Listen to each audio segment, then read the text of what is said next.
My name's Harry Sutton and I'm head boy here at St Christopher Sixth Form. I'm Amy Taylor and I'm head girl. Hi, I'm Isaac, I'm a deputy head boy at St Christopher Sixth Form. We've just come here and we're going to answer any frequently asked questions that we often get asked at the open evening, so you get a bit of a personal feel for the Sixth Form.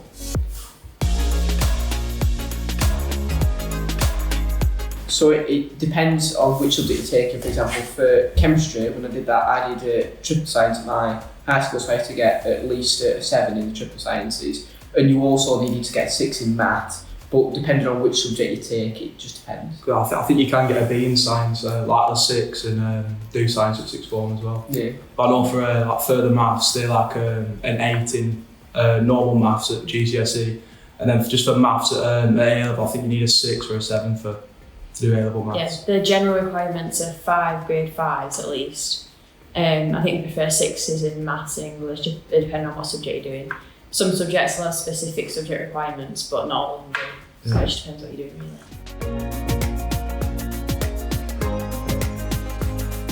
Well, you start off with 4. I think it's up until is it Christmas? Yeah. Up until Christmas, then you can drop a subject and continue doing 3. But I think there's no real point really doing 4. I mean, you can do, but universities they only offer places on 3 A levels, so. Yeah, but you can keep one subject for as long as you want. So I did mine for the whole of my first year and then dropped it at the end. Yeah, and I did it for the whole of first year as well, and I think it helps do it throughout the first year because in the first year it's nice to be regimented, know exactly what you're doing and not have too many frees, but then when it goes into your second year and you really you're solid on your 3 subjects that you like, it's a good idea to drop your 4 so you can revise through the subjects. I think it's like a good idea to do 4 as well with subjects that kind of go closely together, so like maths and physics. If you're gonna be taking 4 and you want to keep maths, but you think about dropping physics, you may as well keep doing physics to get up on your mechanic skills, which comes up in maths as well. If you're not exactly too sure what you want to do at Sixth Form, you can do 2 subjects that are closely related and 2 that are. So I, for example, I started with 4 subjects: history, politics, chemistry and biology, and I weren't too sure which side I wanted to go to. But then when I got into my second year, I decided that I liked sciences more and I dropped history. So you can get to that. You don't have to put all you can, but you don't have to put like all your eggs in one basket. Yeah, you can also do an EPQ as well during enrichment, and that some universities offer you a lower grade. So if it's 3 A's, if you get a grade A in your EPQ, it might go down to AAB. So that's just part of the enrichment. There's lots of different options you can do for that as well. Some subjects do AS levels. I know maths does, but some subjects you don't learn the topics in the right order in your first year, so you can't do AS levels for some subjects. I think it just depends on, like Amy said, just the structure of your course. So yeah, I think biology you can do an AS, and I think you can with chemistry also, but I'm not too sure about the humanities. Can you do in geography? You can't in geography. No. You could do it in history, but obviously like with everything going on at the moment, it's all up in the air. But in a normal year, you could have, after the first year, dropped your history but still done an AS in it. Yeah, so then you've still got something for doing a year of that subject.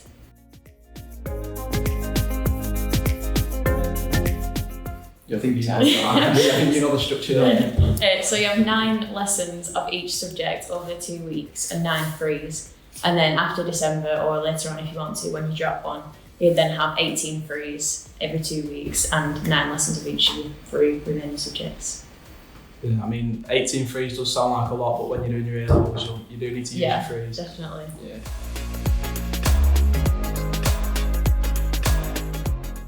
There's the dining room, and there's like a little cafe down there. There's also vending machines as well, and you can bring your own packed lunch like I do, just for the sake of simplicity. If you're a bit of a fussy eater like I am.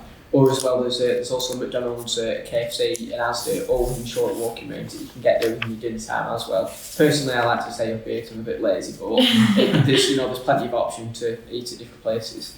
Yeah, so in your lower 6, you're allowed to leave a break and lunch, but in your upper 6, you can leave in your frees as well. Yeah.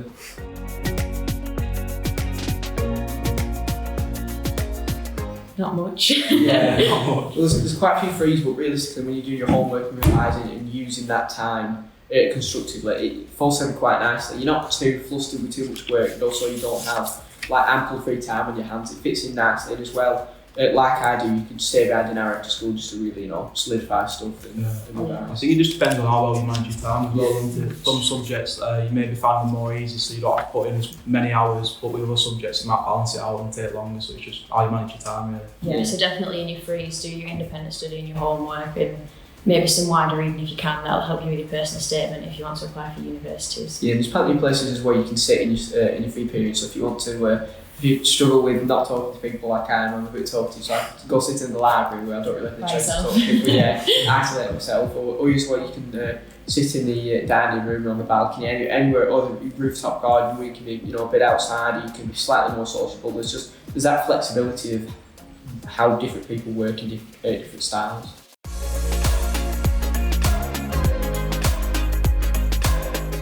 You definitely can in year 13, can't you? Yeah, in year 12 you cannot break on lunch, I think. But you have to sign out and sign in like each time before you leave and come to the sixth form.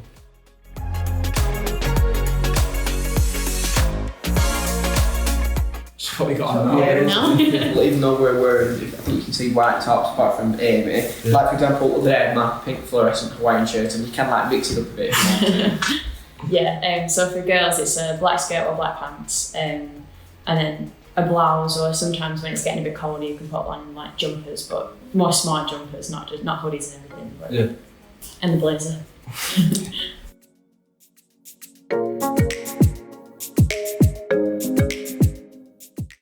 Well, there's quite a few different enrichment you can do. You can do pathways to medicine, you can do recreational sports, like I've added sign language in the first year. I got a level 1 sign language qualification, which it's not only useful, it looks good for UCAS forms as well, and there's many different things. I mean, again, you can do EPQ.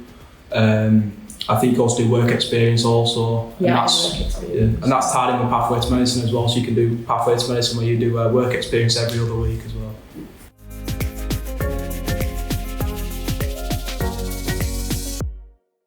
Yeah, 100%. Yeah. So we're going through that at the minute. You usually do it at the end of year 12, but we couldn't do that obviously, so we're going through it now. And there's so much support from all the teachers, writing a personal statement for doing your application, deciding what courses to take, what university to go to.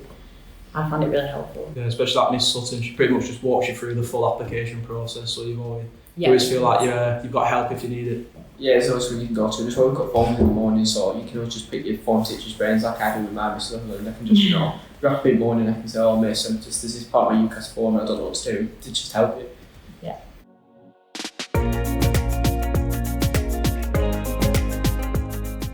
You can do it in your enrichment if you want to, but if you don't want to do that, at the end of year 12, usually, in July, you do a week of work experience that everybody does. We didn't get to do that unfortunately, but next year hopefully, when it goes back to normal.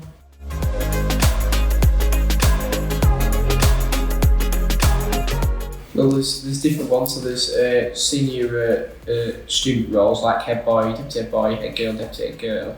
And there's others. There's I think it's foreign representatives. There's the student council. There's subject ambassadors. And you've got a charity, I think, coordinator as well. Worship coordinator. You can also you can also get involved in things like debate club as well. You can be a debate club team leaders. There's plenty of opportunities if you're a student and you want to get involved in the school. You definitely can. And again, it's all good things as well to put on your UCAS form when you're applying to uni. Definitely. Thank you for listening to our answers to the questions. We hope we answered all your questions. If not, feel free to give the sixth form send the sixth form an email. And we hope to see you soon. Bye.